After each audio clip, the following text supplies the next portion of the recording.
Thanks to the support as a channel member, Kevin McKenna. Loans. Look, if I'm going to show it, let's at least show it from his best angle. Oh, loans. You got to have loans. Loans. Oh, loans. The day was bound to come when he was right about something. Hello and welcome to part 92 of Wembley to Wembley. I'm Kevin. Coming up on today's episode, we have two games for you in League Two. And I'm never going to get tired of saying that. We're at home against Chester, who of course came up with us last year, and also at home against Southend. And as you can see, we're not bottom of the league. Look at what's happened since you were last with me. We won 2 football matches. We even went on a little 3-match unbeaten run, which is very, very snazzy of us. How did I do it, I hear you cry? We signed 13 players on loan on deadline day. I realised upon further inspection of the rules, hold on, allow me to demonstrate the rules. The rules only state the match squad must have no more than 5 loan players. So this is different to the rules we've been working with down in non-league for the last goodness knows how many years, where we had a limit of 5 long-term loans per season. The limit for loans is unlimited. There isn't a loan. It isn't a limit. We can have a maximum of 4 from the same club, a maximum of 8 from foreign clubs, but there's no limit on how many we actually have at the club. So finally, the whole not being able to scout because we have no money thing became less of an issue, because we got to deadline day, and I mean, our form had been rotten going into deadline day. As you can see, 2 points all season by deadline day. Went to deadline day, and I literally went to my director of football, loan every position, and then offered contracts to every single one who came up on here that we could get for free. So no wage contribution. It's absolutely cheesing the game. It's obviously not something you can do in real life. It's not recommended, boys and girls, but it has saved us in this circumstance, because some of them have ended up being quite good. The most obvious of which is actually the guy we had here last year, who we weren't able to get back earlier on, but by deadline day, we were able to get him back. Inglian Towner Folks, who of course took a lot of our corners last year and was quite the assist threat. 10 goal contributions from left back. So he's back. That's exciting stuff. But we've also got Bay Rawlingson, who is a striker who's looking very lively. 3 goal contributions in his first 4 appearances. We sent one of our own youngsters, Henderson Derbyshire, out on loan because of all the new guys that came in. The rest of them, we'll kind of just meet them as and when we're going to use them. Some of these we're probably never going to use. I mean, I look at this guy and I just don't think we fit him in anywhere, and he's probably going to be recalled before we ever get the opportunity to use him. But there's so many options here now that we're able to actually put out a half-decent side. And most importantly, the really crucial thing is we've got some decent options to bring off the bench now that we didn't have before. And as you can see, it has turned things around a little bit. We've got 9 points after 9 games, so we are dead on the Kev ratio. If we maintain the Kev ratio all year, we won't get relegated. I mean, we're going to try not to get too far ahead of ourselves. We're only 3 points ahead of rock bottom Kettering. And I've just noticed Luton, who of course start to save in the Premier League, are down in the relegation zone in League Two. What a story this is. I've never seen, I mean, you can't quite see it on the graph. The graph doesn't quite go long enough. But of course, if you go back to like here, they were in non-league. If you go back another 15, 20 years, they were in the top flight. So Luton potentially setting themselves up for a massive, one of the biggest roller coasters in the history of football. What's gone wrong? They don't seem to have got into administration. So they've just been rubbish. They set up a youth setup 5 years ago on their way down. Oh no, they've reset it up there. So at some point they scrapped it and they've re-established it. They've just, I don't understand what's gone on with Luton, but that's mad that they are under threat of being relegated out of the Football League again so soon after being in the top flight. I mean, it does put into context the kind of teams we're up against in this league. I did say when we got into the Football League, based on how many weird teams and Football League teams we saw in the National League, there was going to be some weird stuff going on in the Football League. That's the first really weird thing I've noticed. I imagine a lot of you lot have already noticed they were there. I've only just noticed. But Luton and Kettering down in the bottom two. And we need to win another game. If we can stay ahead of that Kev ratio, I'll be absolutely delighted. So, of course, playing Chester today, Chester, who came up with us and are now below us in the league, this has got to be a winnable game for us. And this is the team we're putting out there to try and win said winnable game. So it's Perini in goal, a back four of Towner Folks, who, of course, you know from last year, Robinson and Wiles, who are our boys, and Ferguson, who we've had on loan since the start of the season. It's then Murray and new loanee Chris Milikic in central midfield. He's on loan from Wimbledon. This is only going to be his second start, but he's going to play alongside Murray. We've then got Scanlon on the left, McCormack in the middle, Dimitri Wildman on the right hand side, who is another one who came in on loan this time from Oldham, and then up front Bay Rawlingson, who we looked at before, who is very lively as that pressing forward. It is a little bit harsh on Wally Muller, but as you can see, he's not fully fit anyway. If we have a little look on him, he's some way short of match fitness, so I'm not desperately unhappy about moving him out of the team, even though he was scoring goals for us early on. Rawlingson, this is why bringing in these loans was so important. We've actually got a backup to Muller now, which we didn't have before. So yeah, I get it. Those of you who are complete football realism purists will probably be a little upset at my antics, but I would say I've done it within the rules of the game, maybe not within the spirit of the game.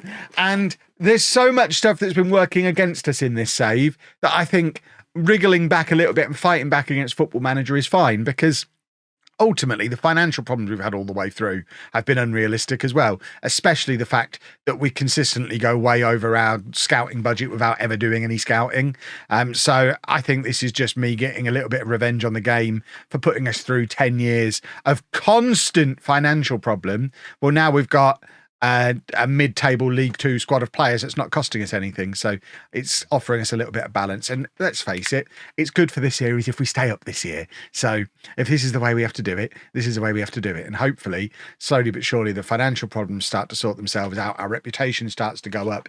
We maybe start to be able to bring in a few more of the recently released Premier League youngsters, like the likes of Kelleher, and a couple of others that we've brought in over the last year or so, and start to build a team of our own anyway. Maybe some of the loans join us permanently. I mean, Towner Folks, he's here for a second year. Maybe when he's out of contract, he'll come in and join us permanently. So it's a means to an end.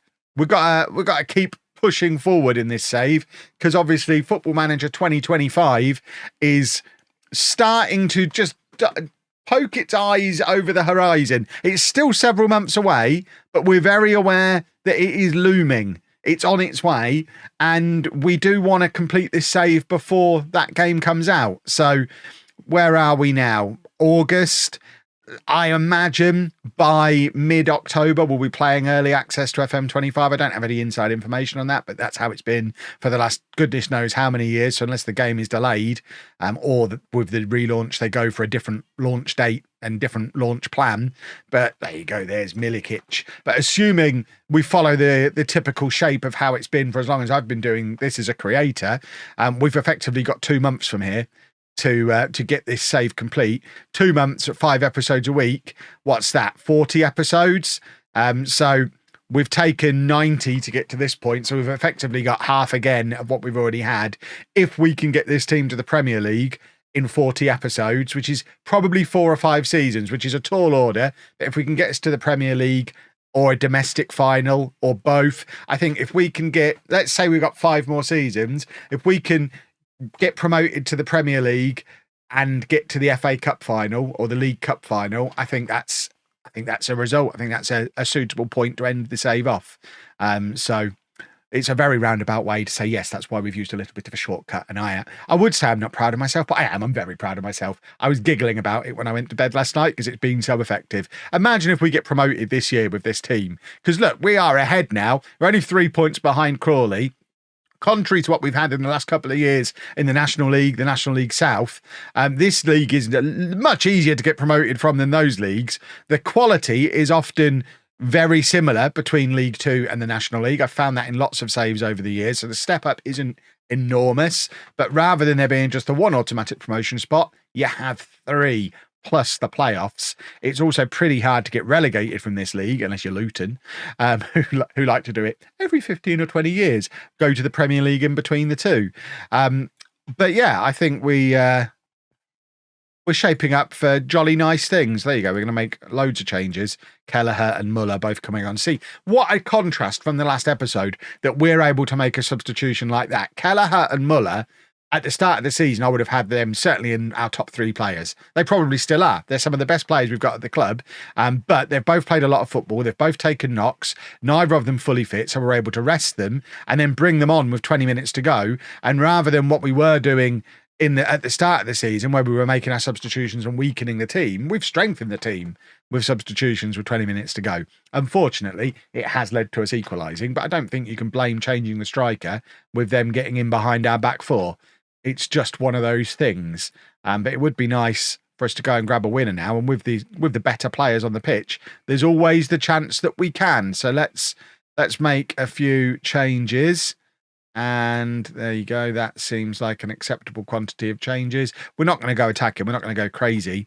We are happy if we just maintain that Kev ratio. So 10 points from 10 games. Absolutely fine with that. As much as at home against Chester should be a winnable game. Points are points. We'll take any points that we're offered. And if we could score a winner here, that'd be super. So McCormack plays it across to Milicic. And now it's back with him again. He's already scored once. They plays it out to Kelleher. This is that substitution I was talking about. And Muller somehow has missed. I mean, that was an absolute sitter for Muller. Oh, that if we get relegated by 2 points, we'll come back and really do a deep dive on what's just happened there. Goodness me. Right. Points are points. Points are important. 10 points on the board. We'll take it. We're going to play the EFL Trophy game off camera because nobody has ever cared about the EFL Trophy. And that's speaking as the man who went to see the team he supports win it at Wembley earlier this year. Still don't really care about it. So we're going to play that off camera and then we'll be back for Southend. So we lost against Exeter with a quite heavily rotated team. They're already through to the next round. We still absolutely don't care about it. I remember when the group stage of this competition was supposed to be regional. I don't think that Exeter, Wolves, Kettering and Wembley is very regionalised. But we've got one more game left in that, I think, against, I don't even care, Kettering. We play Kettering back-to-back games. How very exciting. In fact, talk about that for a relegation doubleheader. If Luton and Kettering are still down in the relegation zone then, that feels like the next episode presenting itself right there. But today we play against Southend. Southend, who are... Where are they? 12th in the league. Only 3 more points in there, so we could go above them if we beat them. This is the team we're going to put out there to try to do it. Perini in goal, a back form of Bartiromo, Yoshihama, who's back from his injury, Wiles and Ferguson, Murray and Bailey in midfield, Scanlon, Canavan, who I don't think you've met him yet. He's on loan from Barnsley until the end of the season. Wildman again on the right-hand side and Rawlingston up front. Let's get the team out there and hopefully come up with a win this time. We've still only won 2 matches all season, so don't expect wins in many episodes this year, but I would like one today. I feel a little bit hard done by that we didn't beat Chester. We are certainly playing much better football now than we were at the start of the season, so as the new boys start to gel, we need to win some matches, especially need to be winning some matches before Dynamics takes a nosedive when all the low knees start to get upset that they're not getting played. I hope they just get immediately recalled, but this is 2 in 2 matches with the Aliens. Aliens getting worse again. They obviously enjoy league football. But yeah, at this level, I don't think they can be recalled outside of the transfer window. So we will potentially get ourselves into a situation once we get into November, early December, where there'll probably be half a dozen players who are in a grumpy because they're not getting used. Oh my word, Canavan did well to win the ball back, but then basically crossed it for them. I don't know what he's done there. And it's also poor from Perini. We need to just work out what's gone on here. Canavan, remember, attacking midfielder, does really well to get back here, track back, win the ball back, but then such a casual ball across the area. Ferguson then makes it even worse by just continuing the same trajectory, just sticking it up in the air. And then Perini with a really soft attempt at saving it. All round awful, really.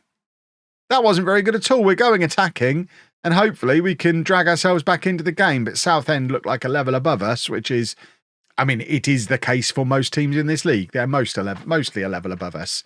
And we're certainly feeling it a little bit here today. But yeah, as I was saying, we could find ourselves in a situation where there's a lot of them who want to be recalled but can't be recalled until the window opens, and that could potentially lead to problems. Good work from Scanlon on the left-hand side, though. Looks for the cross to Rawlingston, and he's there with his goal. I mean, second goal of the season? I feel like he's definitely scored more than once before. I need to go and check the rule book. Hold on. Rawlingston. I thought he'd scored more than that. Interesting. Have we got 2 Rawlingstons? I'm sure I just introduced him to you as he's got 3 goals in 5 games or something like that. Why am I playing him? Why is he in the team ahead of Muller? I mean, other than the fact that Muller was injured, I guess. I mean, I like having a pressing forward. It does work in a system we're using, so there's also that. I also had to just tell Muller off for poor recent form. So since he picked up his injury, he's not been the same player. He got the majority of his goals in that first episode and hasn't really looked the same since. So maybe Muller was just a little flash in the pan early on when the excitement was around the clubs we'd just got promoted. Or maybe he's the kind of player who just likes to be the main man at a club. And if he's not the main focus of attention, guaranteed starter, maybe he doesn't like that. Oh, my word. We've gifted them a second. This time it's Wiles, who, again, it's good defensive work in so much as he makes the tackle. But what's the point of tackling it straight into the path of an onrushing player? The guy's going nowhere. You've basically crossed for him there. The guy's just running it out of play. There's another player inside who's going to block the cross. Just usher him out for a goal kick. Why are we crossing for him? He's got 2 goals today, both off of assists from our players. Oh, this is one of the things I really hope. We've talked a little about FM25 already. This is what I hope FM25 fixes. The fact that sometimes when the game decides that you need to lose against a team, rather than it's when I scream, beat me in the match engine, it doesn't necessarily just make the team play better than you and beat you in a way that feels fair and square. It will artificially throw in absurd defensive mistakes and giving away penalties and own goals and getting players sent off. And it just feels like such a clumsy way to show you losing against a team that they could just have Southend outplay us. And I'd be comfortable with it. It's the fact that our players are gifting them goals that's so frustrating. That is wonderful work from Scanlon, though. I think he is going to, maybe even before the end of the season, become our record sale. Our record sale at the moment isn't very big.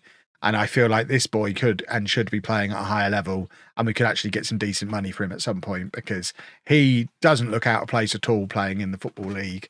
And certainly in real life, he's the kind of player who my club, Peterborough, would be already keeping an eye on with a view to writing the standard £250,000 cheque that we give to lower league clubs when we take their best young players off them. And we'd very much take one of those £250,000 cheques, please and thank you, because I think he would be, I think he could make the step up. But it's 2-2. We're still attacking. Why not? We're at home. We'd like to win a football match. Let's attack and let's see if it can grab us a winner. We've only had 2 shots on target today and scored them both. We're very much the second best team in the game, although we have had more possession than Southend. Southend just thumping us on the break when we decide to gift them a goal. Our 2 centre-backs combining here, though, Wiles and Yoshihama. Cross comes in, looking for Scanlon again, who couldn't get there ahead of his fullback. And it's now the chance for Southend to counter-attack. And it's through that guy who's already got 2 goals against us. And now they're broken through our defensive line, because obviously both our centre-backs were forward for the throw. They didn't properly make it back. I called it a defensive line. There was nothing line-like about it. It was absolutely all over the place. I mean, look at the state of them. You've got one guy way deeper than the other guys playing everybody onside. They're our 2 centre-backs. There must have been 8 yards of vertical distance between our 2 centre-backs. That's not how it's supposed to be, boys and girls. I may not be a master tactician, but I know that's not ideal. Oh dear. Well, let's let's hope we can find a way back in again. We've done 2 equalisers already. Southend definitely the better team, but it would be nice for us to rob a point off of them and maintain that beautiful Kev ratio that we've enjoyed for the last several weeks of this season now. We love a Kev ratio, but they are just swarming on the edge of our area. I mean, I think we got it clear there. It looked like it was off one of their players, but the ball's ended up back at this end, and now we can throw some substitutions on. Wildman's been rubbish, so Kelleher's going to come on for him. Kyle Bailey, who early on looked like he was going to be a superstar for us, but hasn't impressed lately. He's going to come off as well. And then we're going to bring on McCormick to play at right back. And I've got Muller sat there. We can bring him on if we need him. We might go to 2 up top, but we're going to give it 5 or 10 minutes before doing anything quite that drastic. What a goal from Scanlon. I mean, he is putting on a show for you today. Have we got the scouts in? Look at this boy. What a goal. He's scored 2 absolutely exceptional goals today. Completely different kinds of goal as well. That one looked like it came off his knee. But it's now 3-3. Maybe we'll come off the attacking mentality now. We will offer some encouragement again. We've still only had 3 shots on target and scored all 3 of them. Their goalkeeper, probably need to be having a word with him. He's not covering himself in glory today, is he? McCormack's going to come on, and we are going to bring on Muller for Rawlingston with 10 minutes to go. We're not going to go to 2 up top. We'll just freshen things up, get a poacher up there who has proven that he can score goals for us this season, although he hasn't done it lately. Let's get him on and see if this was our pre-season front 4 that we planned to use. Have they got a goal in him? It's going to be Muller to take the corner, floats it over, looking for Wiles, doesn't find him. Murray plays it back out to Muller, though. We have got options. That wasn't the best one of them, though. Cross comes in, and it's just straight into the keeper's hands. There's a lot of added time on this game, though, so there's plenty of opportunity for either of us to go and grab a winner before this game is done. And we're the ones with the football. It's Shaibu in midfield. Gives the ball away. I wish we'd stop giving the ball away so cheaply. Oh, it's so frustrating. And it's now Southend who are going to try and swarm forward once again, as they've done multiple times today. They've got in behind our left back. And I mean, I'm glad that's gone wide because Perini did not look like he had that covered at all. But we get another highlight. We're taking the point at this point, Football Manager. You don't need to keep doing this to us. McCormick lumps it forward for Kelleher, unless we're the ones who are about to score. Kelleher putting some pressure on the opposition left back, but unfortunately doesn't come away with the ball. I thought we were going to win it back there, but we didn't. And now Southend once again trying to build things up with a little bit of possession, and it's back with Scanlon again. Just shoot from there based on how you've played today. Murray, ball over the top, looking for Muller. Muller looked like he was fouled there. I think he has he been fouled? He's not been fouled. Why is this a highlight? I don't know what's coming here. Presumably a goal for somebody. Aimless ball forward, I think looking for Muller. McCormick! I don't understand what I've just seen. That's our backup centre-back playing out of position at right back. It's a thunderous goal. I mean, look at that. What a hit. 4-3 on 95 minutes. Yet we still have to put up with another highlight. We could throw it away from here yet. But Shaibu's got it back in midfield, and now Muller. Yeah, that's it. Just lump it forward. A fine pass from Muller is what the commentary said about that. Oh, he's just aimlessly hit it at the corner flag, which is fine in the circumstances, I guess. But Southend are in behind our defence again. And Perini actually makes a save this time. We are now on 97 minutes. Can we have the whistle, please, ref? Come on, if they score here, I'm going to be very upset about it. They're going to, aren't they? Oh, my word. McCormick got himself in the way of the shot again. So McCormick very much trying to deliver us 3 points here today. Corner comes in again. Shaibu heads it clear now. We're now on 98 minutes. Surely this football match has to end at some point. But it's still Southend just absolutely camped out on the edge of our area. And that is full time. And that could be a huge result come the end of the season. 3 points. We've moved ourselves up to 14th in the league, 13 points, and starting to get a little bit of a gap between us and the relegation zone. All these loans, I talked about the loans being the answer. And it's Niall Scanlon, who was here last season and wasn't spectacular. And Harry McCormick. This one makes no sense at all. He's been here 3 years. Has never shown any attempt at doing what he's just done there before. He's averaging an 8.4 from 4 substitute appearances this year, including that goal. Maybe this is the year that McCormick becomes a superstar. Maybe he just needed full-time training all along. Absolute madness. Right, I think we now go ahead for Luton and Kettering, because I think that's quite the interesting doubleheader, even if Luton drag themselves out the relegation zone as a current Premier League team, or recent Premier League team, I guess now. I think that's an interesting one. So we'll do Luton and Kettering, and we'll beat them both. We're getting promoted this year, I've decided. If you've enjoyed that, please make sure you leave a nice big thumbs up on there for me. Subscribe to the channel for daily Football Manager videos, and thank you very much for watching.